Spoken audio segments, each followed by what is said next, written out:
Olá, pessoal do nono ano. Então vamos continuar agora com o nosso módulo, né, instrumentos ópticos, ainda falando de espelhos, e nós vamos para a quinta parte, né? O que nos espera nessa quinta parte? Agora nós vamos falar dos espelhos esféricos, né, e ver algumas características a respeito deles. Então, o que a gente pode entender que até agora nós só havíamos estudado os espelhos planos, né, nos quais as imagens são sempre virtuais, né, são virtuais, são direitas e são revertidas, tá? E além disso, elas têm o mesmo tamanho que o objeto e são simétricas, são características, né, simétricas em relação ao espelho, ao plano do espelho. Isso são características que a gente viu até o vídeo anterior. E agora, se a gente quiser produzir imagens ampliadas ou reduzidas, tá? A gente vai usar o recurso aí dos espelhos esféricos. Então, como faríamos para produzir imagens invertidas, né? Bom, seria necessário então um espelho que não fosse plano. Se ele não é plano, ele tem que ser curvo. E nós falamos na questão do curvo como esférico. Então, em uma vasta gama de superfícies diferentes possíveis, nós vamos estudar os espelhos esféricos aí, que são, então, aqueles mais simples para a gente poder entender. Então, os espelhos esféricos, né, são aqueles obtidos aí pelo corte, né, plano de uma superfície esférica, tá? Então, se a gente olhar essa imagem, ó, a figura obtida, então, a partir deste corte, é denominada então de calota esférica. Esse aqui, ó, é uma calota esférica, é uma calota esférica. O que vai diferenciar se ele é côncavo ou convexo é aonde que ele vai estar refletindo. Se ele refletir pela parte interna, ele é um espelho côncavo. Se ele refletir pela parte externa, ele é um espelho convexo. Então, nessa imagem, a gente tem a representação esquemática aí, ó, do comportamento da reflexão de luz em espelhos côncavos, onde o reflexo é interno, e convexo, em que o reflexo é do lado de fora. Então, a figura obtida a partir desse corte é denominada, então, calota esférica, né?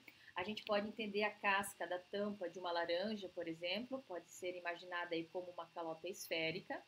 Neste caso, essa calota, né? Caso essa calota esteja então espelhada pelo lado de dentro, que é aqui, ó, o espelho é denominado côncavo, como eu falei para vocês. Se estiver espelhada pelo lado de fora, nós chamamos de espelho então convexo. Isso aqui também é muito comum a gente olhar, por exemplo, imagine uma colher, aonde aqui seria aquela partezinha em que a gente tem, aqui, deixa eu colocar aqui, ó, em que a gente coloca, né, por exemplo, um pouquinho de, uma colher de arroz, uma colher de açúcar, né, e essa aqui seria a parte de fora dessa colher, tá? Então é isso que a gente tem aí na diferença. Bom, devido então à dificuldade de se desenhar, né, superfícies esféricas, né, ou seja, no papel, é costume representar apenas cortes desses espelhos esféricos, né, na forma do seu perfil, como que aparece aqui nessa imagem. A gente tem então um perfil, um corte, ó.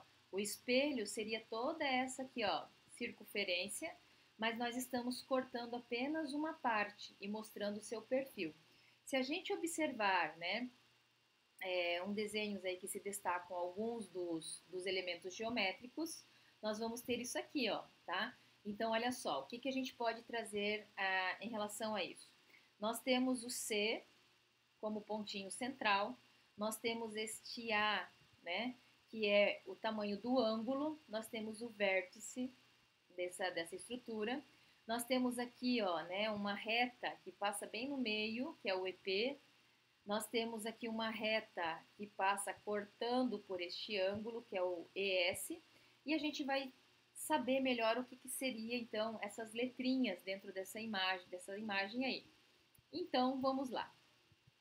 Vamos nos atentar nos seguintes elementos que aparecem aqui, ó. Por exemplo, então, o C. O C é o centro de curvatura. Ele é o centro da superfície esférica da qual se extrai então a calota. Então é a partir dele que a gente tem toda a circunferência. Então ele é o centro, certo? Quando a gente olha aqui pro V, o V a gente chama de vértice. É o centro geométrico, né, da esfera e da calota. Ou seja, se a gente passar aqui, ó, uma linha que corte, né, essa calota, né, essa esfera pela metade, a gente teria aqui então, né, o centro geométrico aí da nossa esfera. O R, que não aparece aqui, nada mais é, né, que o raio de curvatura, que é o que? O raio da superfície esférica, da qual se extrai a calota. Então, na verdade, ele é a medida da distância. A gente olha aqui, ó, entre o C e o V. Então, se eu fizer aqui um risco, deixa eu fazer um risco aqui, ó.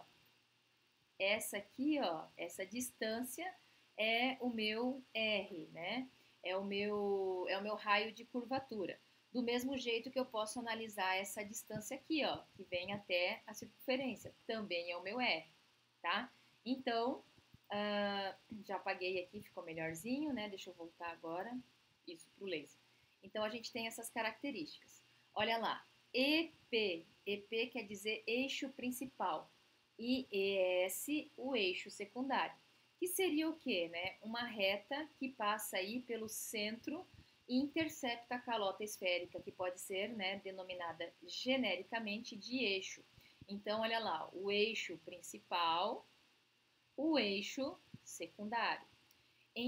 Entre todos os eixos, o único que passa pelo vértice, ou seja, que passa por essa região aqui, é então o eixo principal, certo? É o que passa pelo vértice. E ele é denominado, né? Ou seja, é denominado pelo eixo principal, eixo da simetria da calota. Então, todos, né, os eixos não são principais, ou seja, são secundários. Então, tirando esse aqui, que passa pelo vértice, os outros que a gente consegue, né, fazer, por exemplo, seriam os eixos secundários, tá? Então, olha lá, o vértice é porque ele aqui, ó, ele é um meio, né, desse corte, dessa circunferência aqui, tudo bem? Então, nós podemos notar que todo eixo, ele é perpendicular à calota. Então, olha só, por isso, né, que todo eixo é uma reta normal ao espelho. Então, olha lá, ó, porque ele é perpendicular. Então, ele é uma reta, né, normal.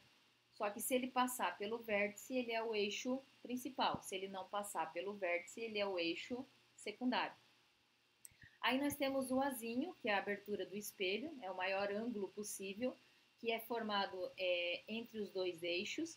Então, olha lá, ó, eu tenho essa abertura, eu tenho então um ângulo. Aqui, para a gente saber o ângulo, a gente teria que usar o transferidor. Aquele instrumento graduado, né, cheio de marcaçõezinhas, que a gente usa na matemática. Então, vocês conseguem perceber que a física e a matemática, elas andam bem associadas nesse momento do conteúdo de vocês, né? Então, isso a gente consegue perceber. Bom, o que eu queria falar para vocês eram essas características que a gente vê aqui nessa imagem, e eu vou aguardar vocês, então, numa próxima oportunidade. Tchau, tchau!